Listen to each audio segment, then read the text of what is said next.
So, just as like a kind of a overview of what we still have to cover today and tomorrow, we'll be looking at graphing rational functions.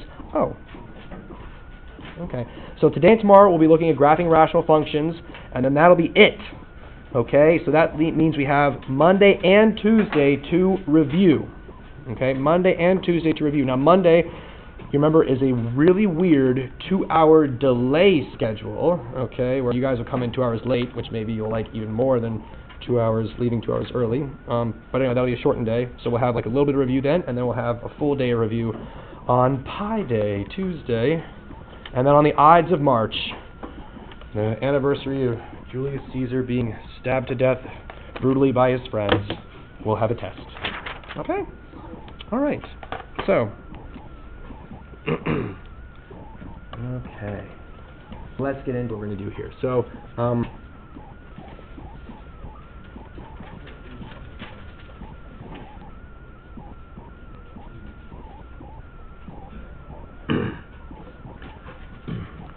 so this is kind of a culmination of all the little pieces that we've used so far this unit, right?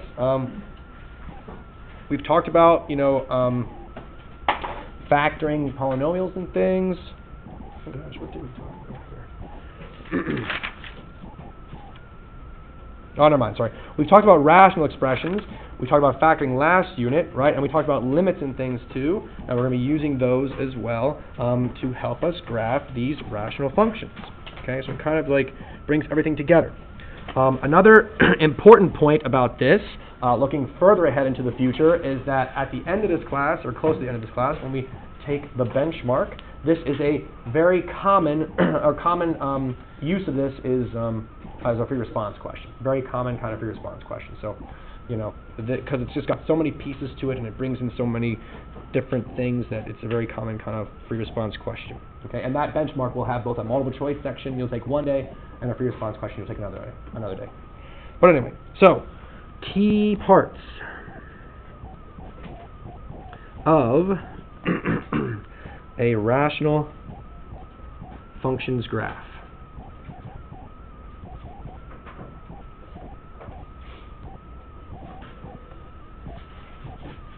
Okay, so we're just going to kind of list off some things here. Things we should be able to identify, right? Typical kind of things that should be asked about a rational function. First, we should be able to identify the domain. Okay, when we talk about the domain of a function, what two things do we look out for? We don't ever want to divide by 0, and we don't ever want to square root of a negative. All right, everyone else was thinking it, I'm sure. No one forgot that. Okay, so, right, look out for dividing by 0 or square root of a negative.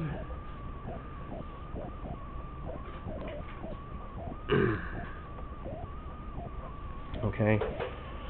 I think right now our major domain restrictions we'll be keeping an eye out for will be dividing by 0 when it comes to rational functions. I don't think we really deal too much with square roots of negatives. Okay, so mostly to be just dividing by 0.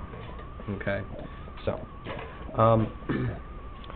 so that whole dividing by 0 aspect then leads into the next thing, which is or are the vertical asymptotes. We could have more than one. Okay. Those vertical asymptotes, how do we locate them? Well, okay, they occur at x values where we divide by 0.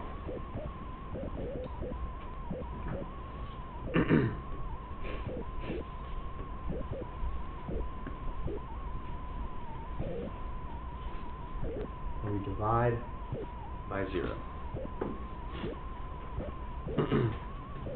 Okay. And then 3, we also could potentially come across holes. Okay. And we'll talk more about holes in the second example. So I'm just going to leave it at that for right now. Okay. Of course, zeros. Okay, the x-intercepts specifically here. I mean, also, you know, x and y-intercepts, the x-intercepts are the most important. The y-intercept sometimes, we don't worry about that, but the x-intercept for sure. Okay. Okay. What else? Oh, horizontal or slant asymptotes. Okay, tomorrow we will have some problems with slant asymptotes. Today we'll just stick with the horizontal asymptotes. Okay.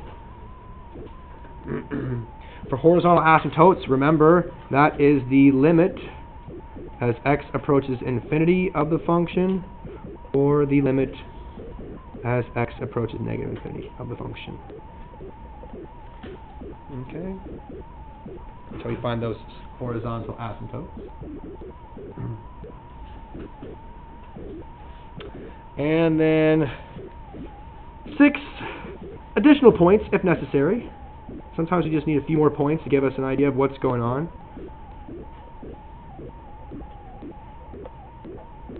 Okay. And then finally we'll just graph that thing. So that's it. It's just 7 easy steps. 7 easy steps. And of course, in a typical kind of question, what this would be is more like a, you'd be given the rational function, and part A would be to like identify the domain, part B would be like identify vertical asymptotes, maybe like C would be like finding the zeros, and then D might be like finding any horizontal or slant asymptotes, and then E would be like graph it, and then you also got the whole and stuff like that there. So it'd be like, in parts, it'd be broken down into parts, obviously. Alright, so let's just see what an example of this might look like. So let's graph f of x equal to 3x over x minus 1.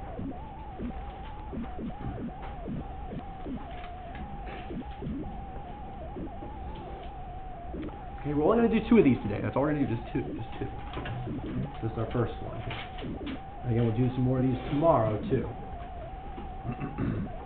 Of course, you can also pretty much expect that a problem like this would not show up on a calculator section, right? Because the calculator would kind of make this elementary.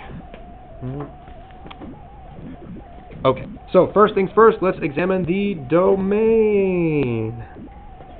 Okay, and describe that. So,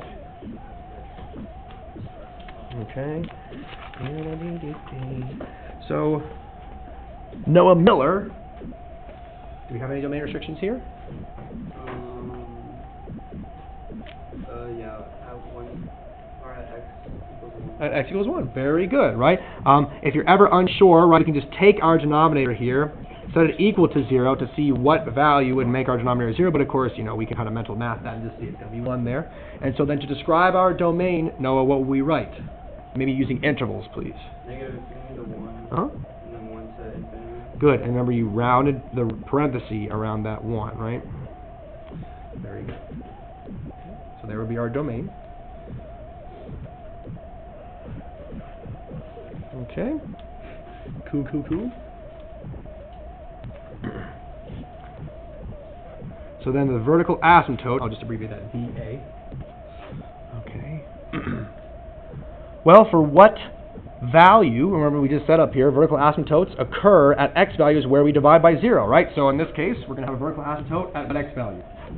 1, right? It's the domain restriction. Okay. This helps give us a better maybe understanding of why we are restricting that 1, right? At 1, we have a vertical asymptote, which the graph won't cross or won't touch. And so that indicates that value of 1, right? It should be excluded from the domain since we have a vertical asymptote there. Okay. All right. Holes, I'll go ahead and just tell us we have none here. Again, we'll see one in the next thing, okay, the next problem. So right now I'll just hold off and say there are none, okay? All right, zeros. So, Sean, do we have any zeros for this function?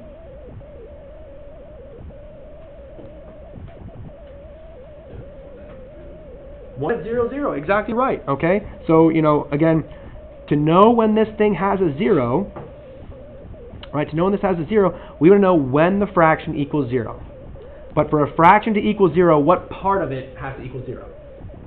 Just the numerator, right? So we can set that numerator equal to 0. 3x equals 0. Okay? So for two different things, we set different parts equal to 0.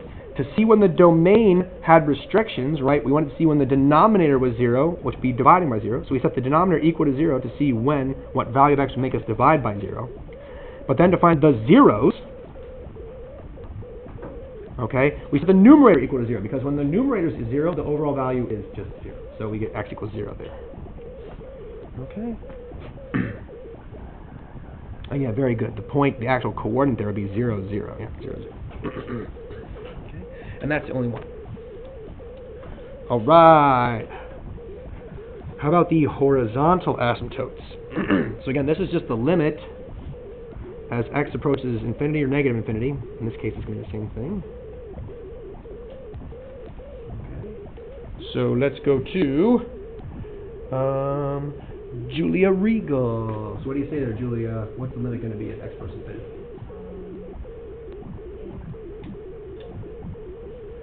3. Yeah. How'd you tell that? Same degree. Exactly right. Degree of 1 on top, degree of 1 on the bottom. They're going to get bigger at the same rate, and so it just goes to 3. So since it's a horizontal asymptote, y equals 3 would be the equation of that horizontal asymptote there. Okay. And then we'll come back to the additional points here in just a second. We'll see if we need any more points. Okay, so let's just jump to the graph. Okay, so zoom out a skosh. And again, we're just going to sketch it, so I didn't like print out any graph paper for you. I do have graph paper for those of you that would want it. Because I know I want graph paper. Change your mind, that's okay. You can let me know. All right.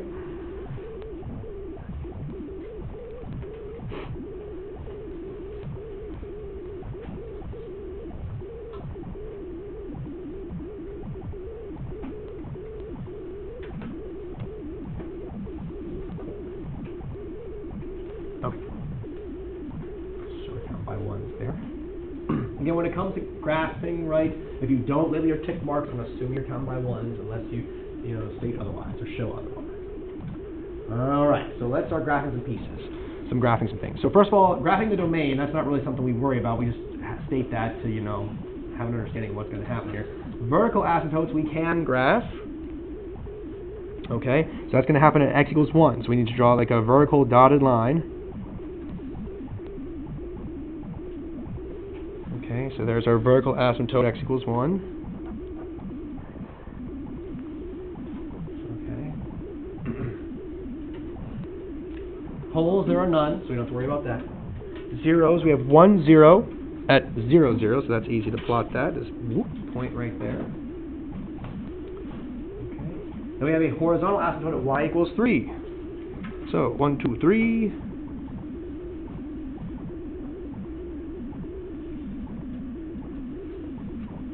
Like that. Okay, I kind of had to raise mine. Okay. So then when it comes to graphing these things, we're like, okay, we don't have a whole lot of information here. So we could try and find some more points. I mean, for example, here, if we wanted to, for this piece, the asymptotes kind of create like the bones a bit of our graph, right? We have like boundaries there. A horizontal asymptote can be crossed at times, okay? But in general, we're going to keep it as like just a boundary there. And so, since we kind of have this point here, we know that we're going to go down from this point and move in towards that part of the asymptotes, right? And we'll kind of go up and then go in towards the horizontal asymptote like that. So there's one piece of our graph. And if you're unsure, if you need to be convinced, you can pick some more x values here. Pick like x equals -1 or -2 or -3. Plug those back into your function, get the matching y value, and you'll see though that it is going to be, approximately right. I mean, if I plug in like, for example, -2, -2 minus 1 would be -3. 3 times -2 would be -6. So -6 or -3, so it's +2. So at -2 I go to +2. So you can see I kind of have that point right there, roughly. And just kind of then goes down. Now, there's also going to be some behavior to the right of this asymptote, all right? And maybe you all are probably going to guess it's going to be up here somewhere. But let's just go ahead and pick a point. I'm going to pick the point x equals 2, and I'll plug 2 in. So here I'll just do the work for that additional point. So I'll do 3 times 2 over 2 minus 1. So it's going to be 6 over 1. So 6. So 2, 6 is the point that we have, 2. So 2, 1, 2, 3, 4, 5, 6, like right here. Okay, and again, that point's pretty much enough to say, okay, well then,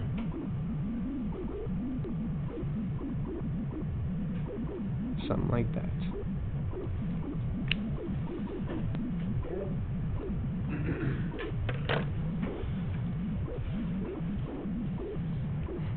And of course, we can check ourselves using our graphing calculators just to see that we're, you know, looking okay.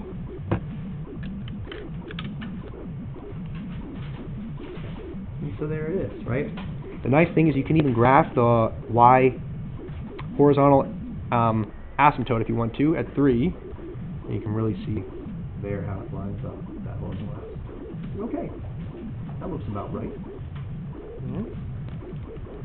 So questions on any of that? Easy peasy. All right, let's try another one here then. This will be one more. Last one.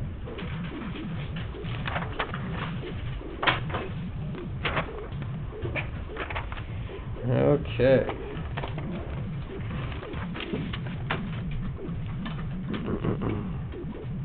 So, for our next and final one here, we'll graph f of x equals x squared minus 3x minus 10 all over x squared plus 3x plus 2.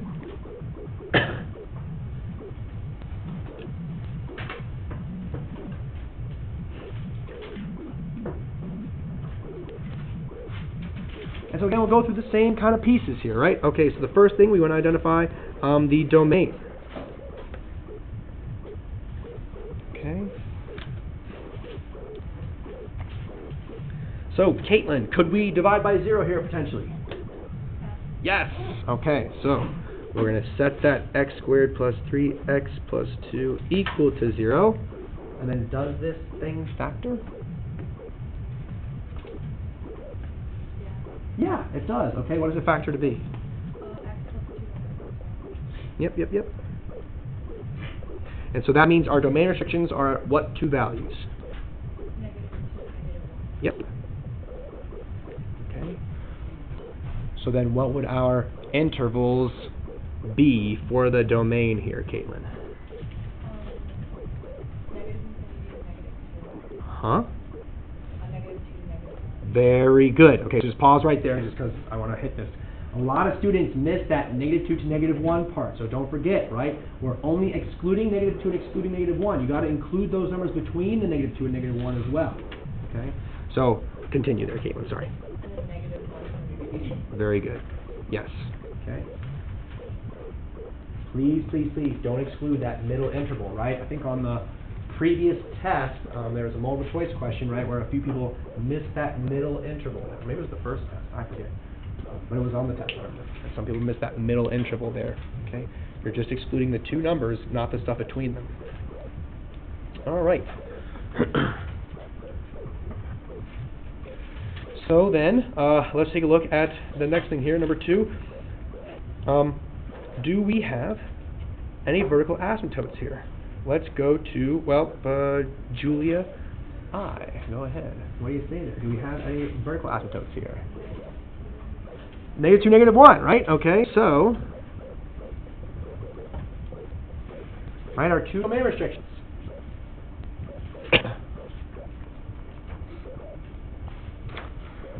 But if we take a look at the graph, okay,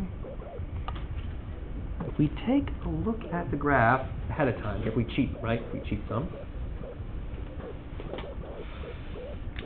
how many vertical asymptotes here, Julia, does it look like this graph has? Just one, but we listed 2. And it's kind of hard to see which vertical asymptote it is because they're both negative and they're right next to each other. Okay. But to me, if I'm looking there, it looks like it maybe is -1 is the vertical asymptote, and then we don't have another one -2. So, what is going on here? Well, as it turns out, x equals -2 is not a vertical asymptote. Okay, it is not a vertical asymptote, and it is instead, if I press second trace and I go to value and I type in x equals -2, okay, we get -2, and then we get a y equals nothing. It's a hole, exactly right. It's a hole. Okay, so we actually have a hole at x equals -2. Right?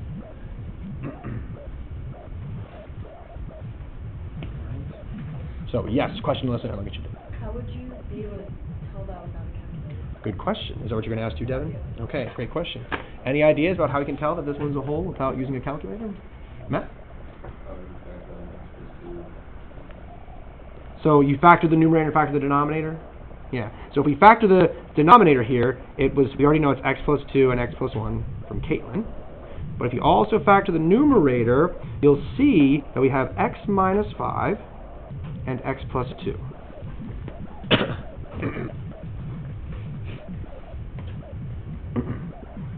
And here's kind of the clue that we have that indicates that yes, we have a domain restriction at -2 and a domain restriction at -1, but the -2 domain restriction is a slightly different kind than the -1. Okay? Because what can we do with those x plus 2's? They can cancel. Okay? They can cancel. Now, we want to be kind of careful about canceling those things out, right? Because this is the function we were asked to graph. This is the function we were asked to graph.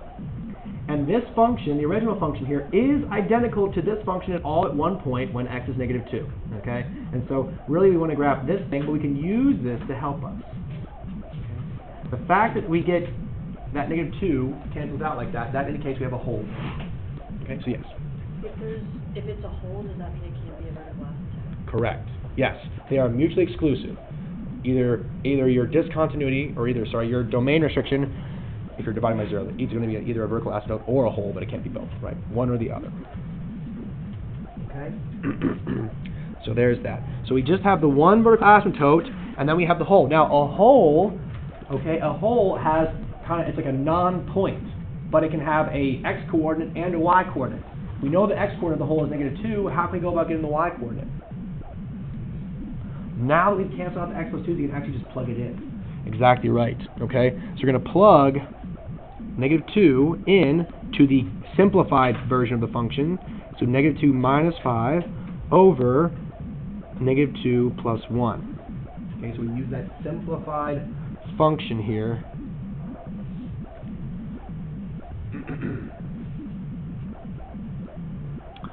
And so we get -7 over -1, or just 7. So the hole occurs, oops, at +7. There we go. Okay, let's do it that way. Okay. The hole occurs at -2, +7.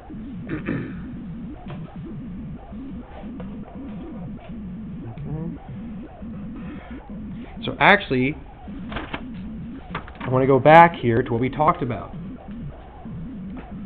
I should correct, or tweak our little explanation for number 2, right? Occur at x values where we divide by 0, except,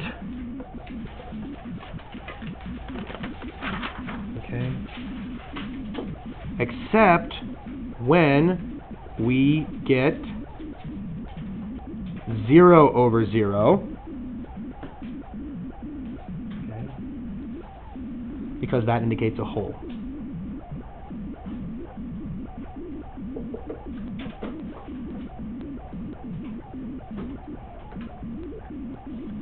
Okay?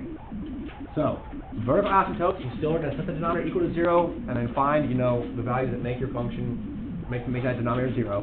But we want to be on our toes, because sometimes those numbers also make our numerator 0, And so if we get 0 in the numerator and denominator, that indicates a whole. Okay? And so for the description of the whole, occurs where the function equals 0 over 0.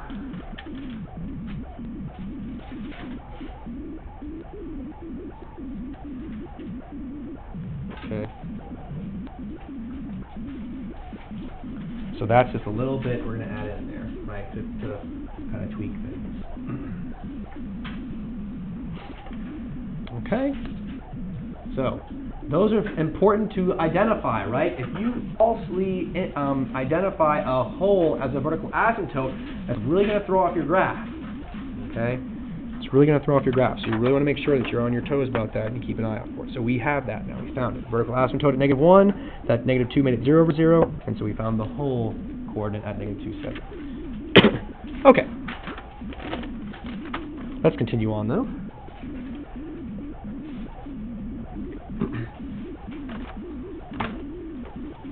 Do we have any zeros? Let's see here. What do you say? Sarah, do we have any zeros here? Yes, at 5. Yes, at 5. Very good. The numerator, right, we set that equal to 0, but Sarah correctly, avoided that x plus 2 because, again, that gives us a 0 over 0. That's the whole kind of thing. So we get just 1 0 at 5. Okay, so again, we had set the entire numerator equal to 0 in the last problem, so we could say, okay, it's going to occur at 5 and -2. But of course, we exclude the -2 because at -2 it's a whole, not a 0. But at 5, we would still get 0 in the numerator. And so, yep, 0 at 5. All right. All right, next one. Let's go to James. James, do we have any horizontal asymptotes? That is the limit as x approaches infinity here of our function. What would that be? Not 100% sure. Okay, so what is the degree of the top of the numerator? Oh, isn't it 1? Yeah, it's, well, so are you saying the degree is 1, or are you saying the answer is going to be 1? Answer. Yes, and the end, yes, it's going to be 1. Yes, because the degree of the top is 2, and the degree of the bottom is, and so the ratio of those lead coefficients, 1 over 1. That's right. So y equals 1 is our horizontal asymptote there. Okay, and again, 6, we'll hold off on doing additional points if necessary. Okay, and so last but not least, let's sketch this graph here.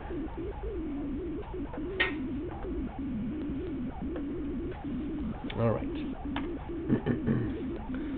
So just kind of taking my information in here, I see that the highest y value I have 7, so I'm going to have to count up kind of high on the y-axis.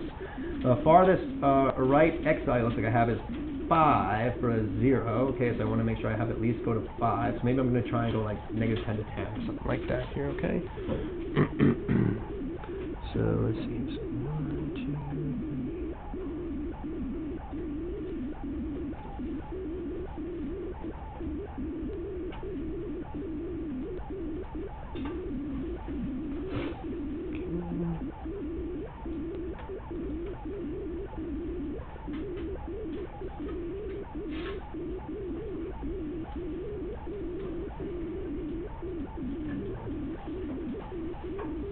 Not very evenly spaced, but okay, we'll get the idea here. Okay, and then we just put in our pieces, right? So we'll start with that vertical asymptote at -1.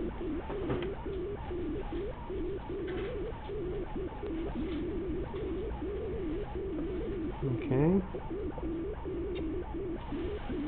So there's the vertical asymptote. Okay.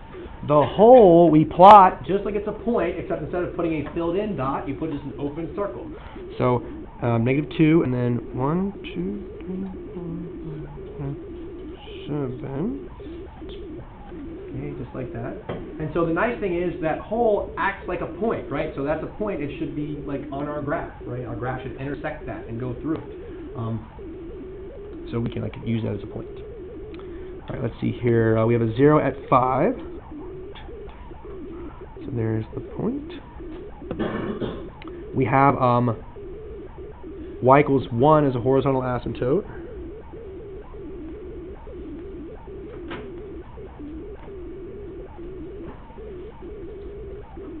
Okay, so there's minus the horizontal asymptote y equals 1.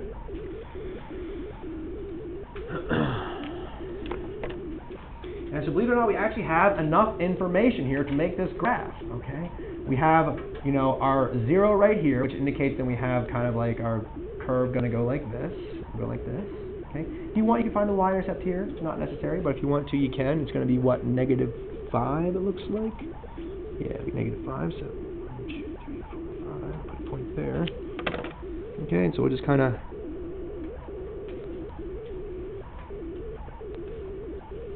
something like that.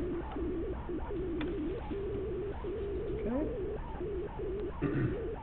And then again, same idea for the other piece. We have this hole, so we know that we're going to be kind of in this section of the graph right here. So again, we don't have to like do anything crazy. You can just go like that. And there it is. Very exciting stuff. Okay.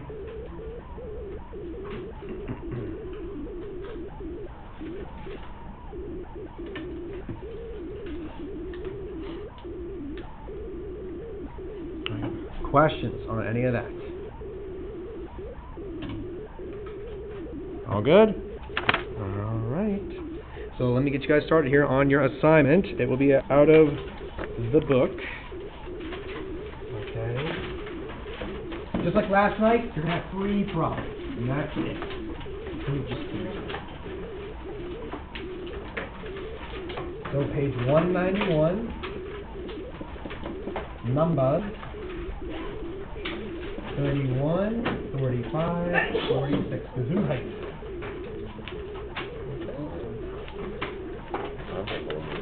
Oh, great. Sir?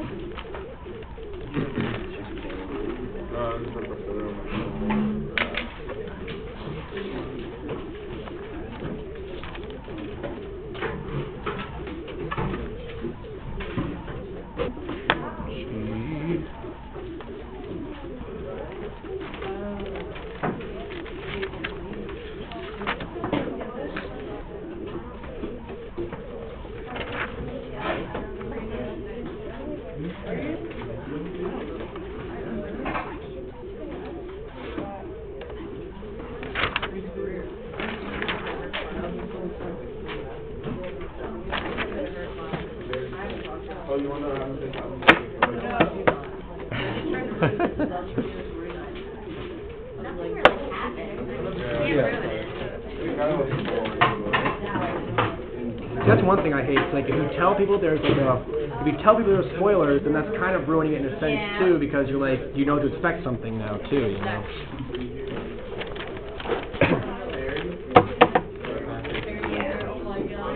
Carrie walked in, I lost my breath. I was like, Devin, she's behind you. The Dr. Terry outfit. I laughed. The man that asked us for our autographs, I was like, stop. I was like, we only care about